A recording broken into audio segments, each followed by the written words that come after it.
Have you ever thought the game is rigged? You may not be wrong, and here's a few reasons why. First is low interest rates, 2% or lower. At a high level, when interest rates are low, it's cheaper to borrow.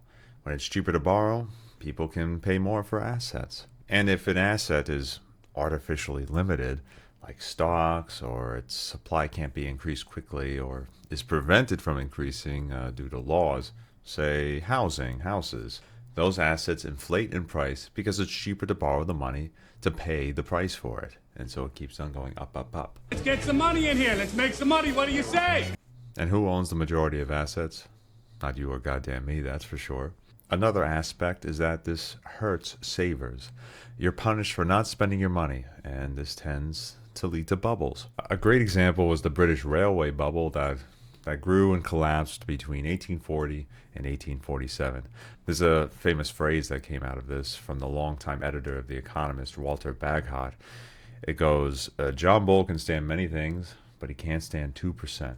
What this phrase is describing is how low interest rates means that bonds and other safe investments, usually from the government, give you little puny returns, which compels investors, both big and small, to look elsewhere for investment.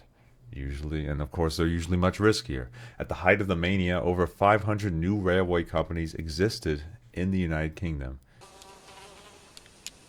That is one big pile of shit. In a nutshell, a financial bubble is when people pay a price for an asset that is divorced from its ability to give a return on investment. I like this topic. I'd like to do more on it. A lot of this came from the book The Price of Time by Edward Chancellor. Let me know in the comments if you want to hear more of this, and be sure to follow or subscribe depending on what website I'm putting this on. Thanks.